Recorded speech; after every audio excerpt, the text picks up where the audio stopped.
things I always said to myself when I became successful is that I would always be very conscious and make sure I sent the elevator back down. And I think definitely in times like this with COVID, it's important that we support each other and make sure we look out for each other and send the elevator back down to help each other up. I'm going to reflect a little bit on the last 6 months, what it's been like for me, and make sure and share some of my reflections and experiences. So first is around inclusion and in well-being, and making sure as a leader within our own organisations, in the way that we work, that we make sure our policies, our procedures, our processes, the way we support our people is as inclusive as possible, but also making sure that they're looked after and that sense of well-being. If another leader, if I see one of my fellow leaders not acting with compassion and care, then I will call it out. And how I call that out is by making them understand how it makes the other person feel. And once you do that, and they get an understanding of whether they accept it or not, they have to, whether they understand it or not, they have to accept that is how it's made that other person feel. And they have to take that on board. And generally that will change their behaviours and make them think differently about how they will approach a certain situation. If I need to do it, I will do it. However, I believe, and my own personal experiences are, one of our core values is care, and actually I genuinely don't have to. I normally I've had to shine a light on other people because they've come to me and said, Karen, this is how somebody else has made me feel, and called it out. But I've not personally had to do that very often. It was about 5 years ago, the last time I had to do it. So, and I did. And I did call him out, and I put it in an email. But yeah, that's it, probably about 5 years ago, actually. So my second one would be around my role as a mentor, and making sure that those people who are reaching out to me for support and conversations, that I'm there for them. I have had the privilege and also the experience of speaking to quite a lot of people during the Black Lives Matter movement about their own personal experiences, about their trauma. And that for me has been very insightful, enlightening. I've learned a lot from that experience, and because I recognise that not everybody's experiences are the same. And I think it's made me a better leader in terms of getting more insight into some of the issues, but also mentoring and helping people overcome some of those challenges. I feel as a mentor, people have generally come to me as a mentor because I can have an open and honest relationship with them. If I can't, then the relationship as a mentor-mentee just doesn't work for me. So I think giving part of myself and revealing my vulnerabilities, where things have been scary, where things have been painful, are really important to share with people that you mentor, because they need to recognise that you are human and just as fallible as everybody else. The other point is around networks. I'm very fortunate. I have a fantastic network, expands the globe actually, and I think one of the benefits actually of COVID is it's made us more connected.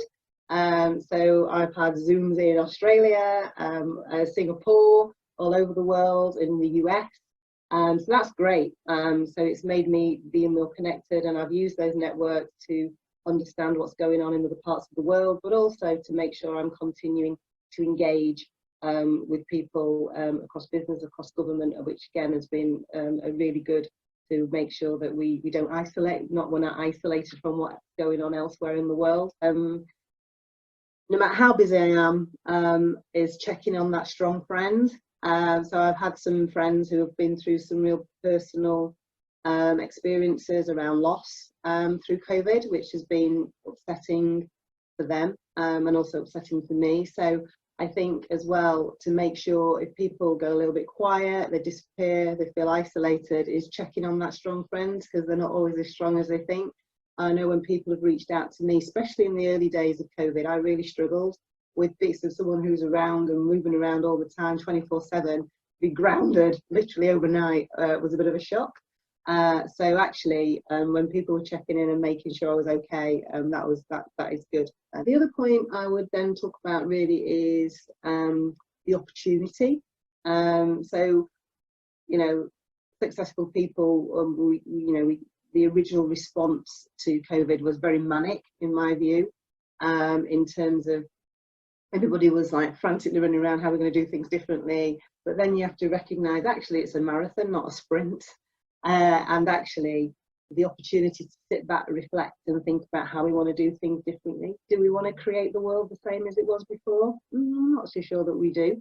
And actually we've got a real opportunity to think of things differently, to change things differently, to change the narrative of how we see things.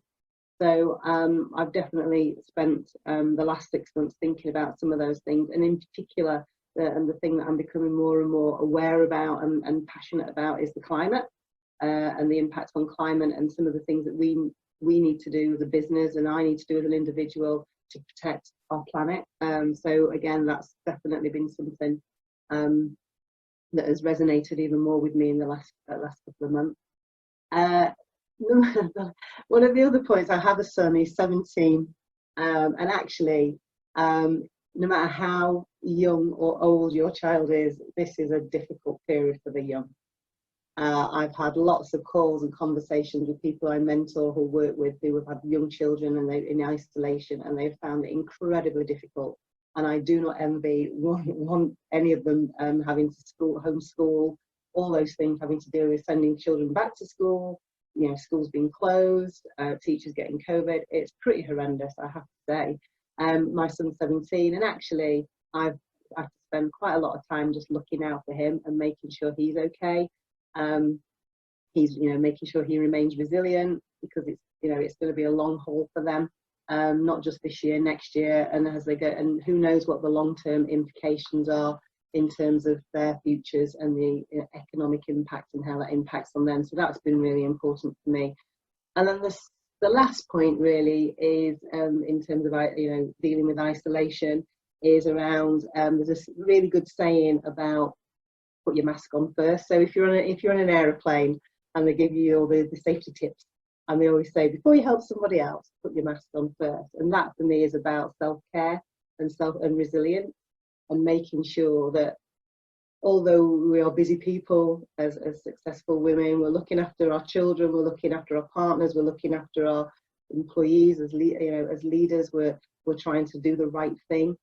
So I don't think it's always easy being a minority, but what I do think is easy is being yourself and being unique and never losing that, and that's important. If you've lost that uniqueness, then you just become like everybody else.